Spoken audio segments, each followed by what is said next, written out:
Salut Fred, Bonjour, comment ça va? ça va très bien. Qu'est-ce que tu fais là? Je crois que tu avais fait le tour du monde. Eh ben justement, tu m'as demandé de te dire quels sont les 7 points pour réussir un tour du monde. Et alors le premier point. Alors le premier point, c'est il faut décider de partir. On a plein de raisons pour lesquelles on se dit oh non, je peux pas faire le tour du monde.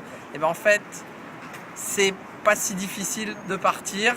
Donc il faut décider de partir. D'accord, donc c'est le saut dans la piscine là. Le saut dans la piscine et l'eau est super bonne une fois qu'on y est. D'accord.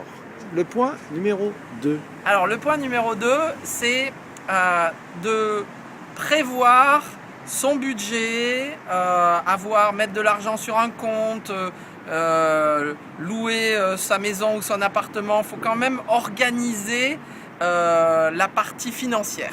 Le point numéro 3, c'est l'itinéraire. Il faut avoir une idée vague, mais quand même une idée de l'itinéraire et choisir les pays en fonction du climat, en fonction du budget, parce qu'il y a des pays qui sont beaucoup moins chers que d'autres.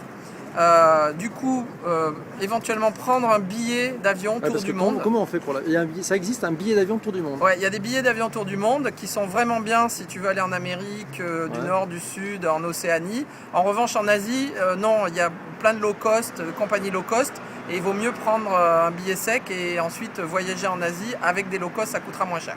D'accord, donc tu n'as pas pris un billet annuel, tu as pris un billet... Nous on a pris un billet annuel et on l'a jusqu'en Asie et ensuite on l'a complété par des low cost en Asie. Okay. Point numéro 4. Alors une fois qu'on est parti, très important, savoir utiliser son réseau d'amis. Parce que en fait on a des amis souvent dans plein d'endroits du monde. Et c'est tellement sympa d'aller voir des gens qu'on connaît, qui peuvent nous présenter d'autres personnes, etc. Il faut utiliser ce réseau d'amis. C'est ce qu'on a fait, nous. C'est ce que vous avez fait avec talent, d'ailleurs. Ce sera l'objet d'une autre vidéo. Exactement. Comment mobiliser son réseau Exactement. à l'ère 2.0. Point numéro 5. L'inattendu. Les plus grands souvenirs ne sont pas ce qu'on a là où on a prévu d'aller, c'est les choses inattendues qui nous arrivent. Donc, garder son esprit ouvert à l'inattendu. Et c'est les meilleurs moments. Les moments magiques sont les moments que l'on n'a pas prévus. Sérendipité. Exactement. Le point numéro 6, c'est que quand on fait un tour du monde, on voyage longtemps, donc il faut savoir prendre le temps et privilégier la qualité dans un pays, savoir prendre le temps par rapport à la quantité et de voir le plus d'endroits possible. Donc il faut savoir faire des choix.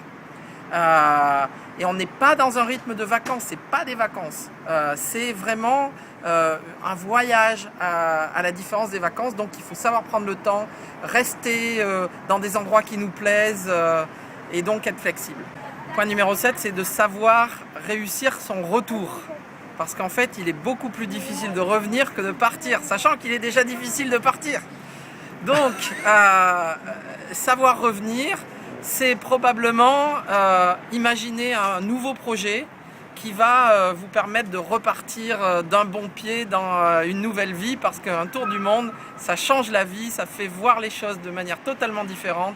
Ça fait prendre conscience du sens de la vie et qu'il ne faut pas la gâcher en faisant des trucs qui n'ont pas de sens. Merci Fred, c'est Au bon revoir. ça, belle leçon de vie. Merci beaucoup, ciao, salut.